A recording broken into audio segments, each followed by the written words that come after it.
What's up, everyone? Football is back. So here comes episode 179 of the Idiotic Sports Talk. I'm your host, Sam Gavin, coming to you live from my bedroom, and I want to give you all the AFC division winners, who I think is going to win, who I think is going to flop.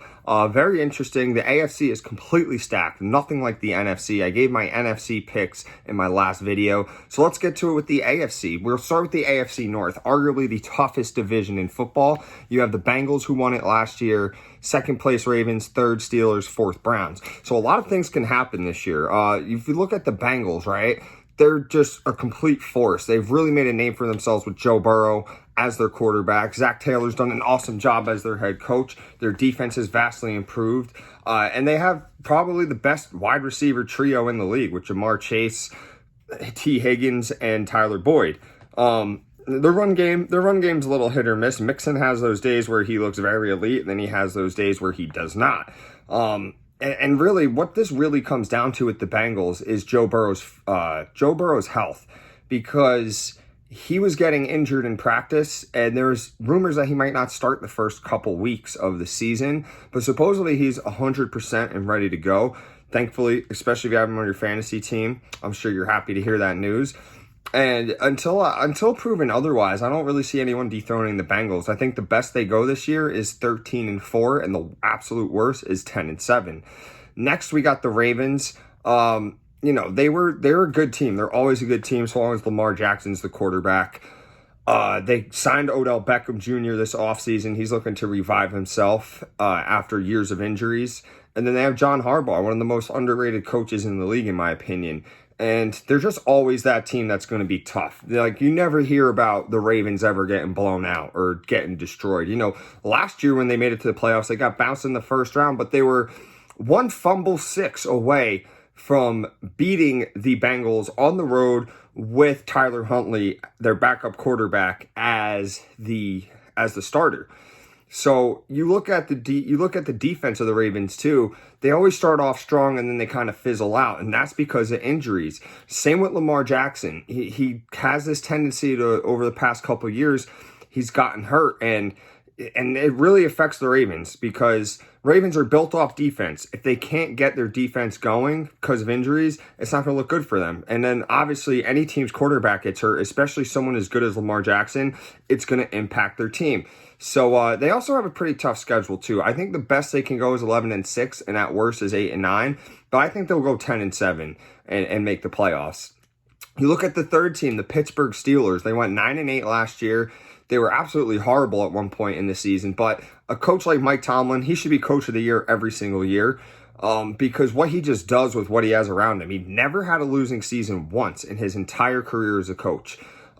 He's one of the best coaches all time, in my opinion, and he just makes his guys better around him.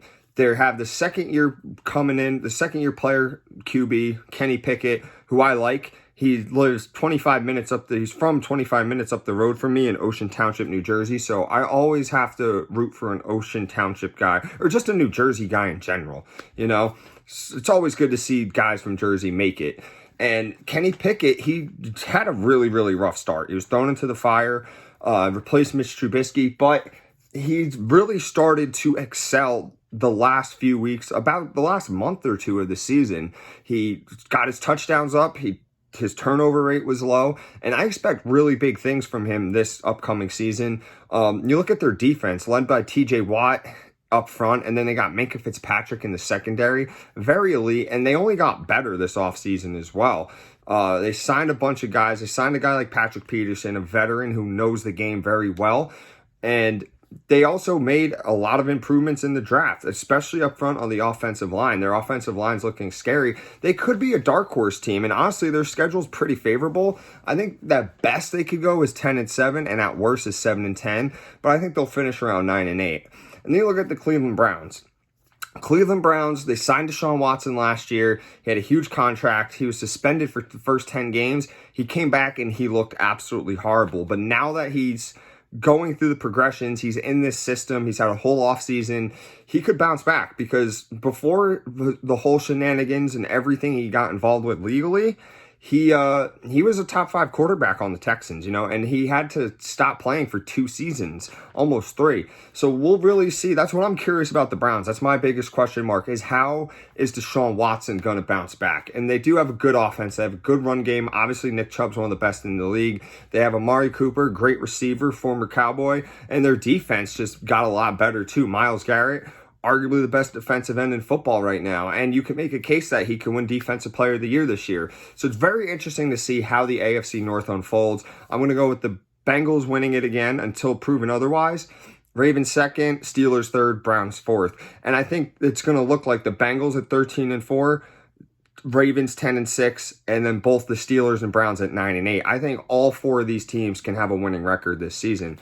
Next, we move on to the AFC South. It's pretty much just a dumpster fire over there. I mean, besides the Jags won it last year with a 9-8 record. They won a playoff game. So the sky's the limit for them. They have a great coach in Doug Peterson. Trevor Lawrence is definitely a top 10 quarterback. And he's only going to get better, which is the scary thing because he looked really good last year. And then just their offensive pieces, too. I mean, they have Travis Etienne running the ball. They have Evan Ingram, who really excelled last year as a tight end. They have Christian Kirk, who really proved that he was worth the money last year when they paid him. And then they got Calvin Ridley this offseason, and Ridley was suspended for gambling. But people forget how good Calvin Ridley just was. And I think him being on that team is going to make the Jags even scarier. Their defense got better, too, their O-line. So I think the best they can go is 12-5, and worse is 8-9. But I got them finishing around 11-6. The next team is the Tennessee Titans, who at one point were 7-3 in the season and then lost 7 straight games. I know injuries were a huge factor. Ryan Tannehill got hurt. Just a bunch of pieces got hurt. But you know what? They still have a very good coach in Mike Vrabel. And in my opinion, if he's coaching, he's going to make sure those guys work hard and never quit. And you see that with the Titans. They still got Derrick Henry running the ball. There's a lot of mileage on him. He was banged up a little bit last year. But if he could stay healthy, everyone knows how scary he is. And then their defense, too, with guys like Danico Autry, Kevin Byard in the safety unit. Like, They have a good defense. I don't see how people think they're going to be like this horrible team. People think they're not even going to win 5 games, and I'm like, I don't know. I think you guys are sleeping on the Titans. I think at best they'll go is 10-7, at worst 7-10. But I have them finishing 8-9 on the season. Next is the Indianapolis Colts. They were horrible last year, and I think they're going to be horrible again this year. They drafted Anthony Richardson, who I like. I think he's got a bright future in this league. But their main concern is the running back position. Jonathan Taylor, they don't want to pay this guy the money, and I think he deserves it. I understand he was banged up last year, but the year before that, I mean, the dude was pretty much unstoppable, getting 150-plus yards every single game running the ball. He was a fantasy nightmare, and just a nightmare overall in general. And when you have a rookie quarterback, you want to help him out with a good running back, You don't want to just have him play it all by himself and kind of throw to nobody out there, because they really have nobody out there for Richardson to throw to. I just don't really see the Colts being a good team. I think at best they can win 5 games. At worst they win 2, but I think they're going to win 4 games again this year. Next is the Houston Texans. So the Houston Texans drafted C.J. Stroud. He had his little struggles in preseason. His last preseason game, he looked very good, though. And he's pretty much the future of the Texans. I know the Texans aren't that good of a franchise. They don't really have anybody to throw the ball to. They got Will Anderson in the draft, too. And he's going to be a stud up front on the defensive line. I think the Texans are a year or 2 off from really making noise and looking like them old selves from the 2016 to 2018-19 Texans. So with that being said, I think the best they can go is maybe 6-11. At worst, maybe 3-14. But I also have them winning about 4 games. So if you tell me to go in order, I got the Jags 11-6, Titans 8-9. I got the Texans at 4-13, and the Colts at 3-14. So that's it for my AFC picks. We'll go to the AFC South, should I say. AFC East is up next. Probably the most stacked division in the league when you look at it from top to bottom. I mean, you got the Bills, who won it last year. They're always winning this division. Josh Allen, I kind of think he's overrated, but he's still a lethal force on that field. Second place winner was the Dolphins. The Dolphins, they've gotten better too this offseason. And then you got third place, who was the New England Patriots. And as long as Bill Belichick's their coach, I mean, sky's the limit for them, right? You can never count them out. And then you have the Jets at 7-10 last year, but they made a ton of improvements. So let's take a look. We got the Bills. The Bills kind of lost some players. They did. I know the Josh Allen and Stephon Diggs arguments that they've had. Stephon Diggs wasn't too happy with the team.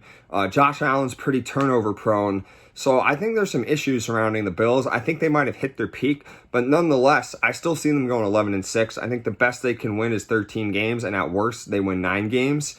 Up next, you have the Dolphins, another very good team. Tyreek Hill, Jalen Waddle. You have Tua, who's a great quarterback in my opinion, but he just can't stay healthy. He can't stay healthy, and that's his biggest problem. One concussion. He's probably one more concussion until he's out of the league because he gets very bad concussions, and it's very sad to see. But if that man can stay healthy, people got to watch out. And just like, I like their coach, Mike McDaniel. He's going to be a second-year head coach. He's spunky, he's energetic, he's enthusiastic. He just loves the game. And then they hired Vic Fangio, former Broncos defensive coordinator, to be the defensive coordinator of the Dolphins. So the Dolphins' defense last year wasn't that good. But with Vic Fangio now as their DC, I expect the sky's the limit for that defense. So at best, I think the Dolphins can win 12 games, and at worst, they win 8. But yeah, we'll see how the season comes on. Next, we have the Jets.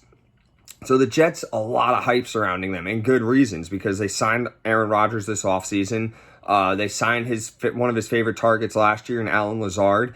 They signed McCole Hardman, 2-time Super Bowl champ with the Chiefs. And they also signed Dalvin Cook from the Vikings. So a lot of hype around the Jets, and I could see why. I could definitely see why. And, I hope that they can put something together, because if I wasn't a Cowboys fan, I'd probably pick the local team, which would be the Jets, considering I can't stand the Giants or the Eagles. So I expect the Jets to do really good. I think at best they can win 12 games, and at worst they win 9. But, last year their whole issue was the quarterback. Zach Wilson had a decent season last year. It's just his comments after that Patriots game about how it wasn't his fault, it was the defense's fault, and then Robert Saleh benching him for the rest of the year and not knowing who to start. It was like a QB carousel every week.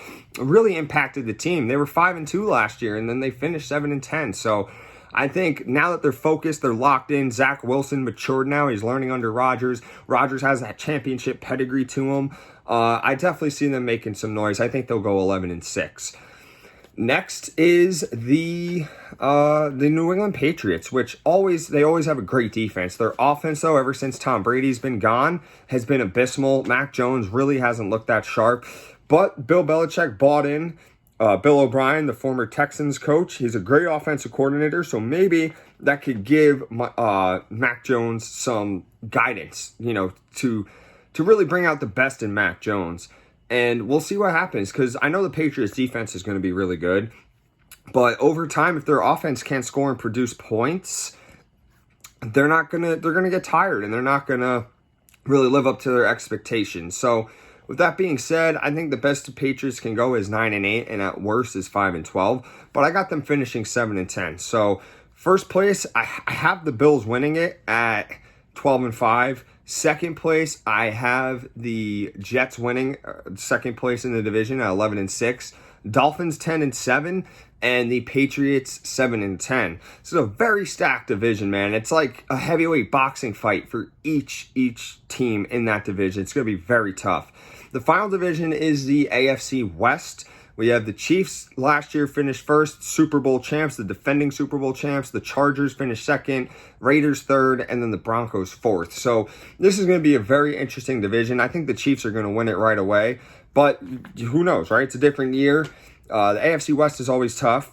You got Patrick Mahomes, though, in the division, so I feel bad if you're any team in the AFC West except the Chiefs.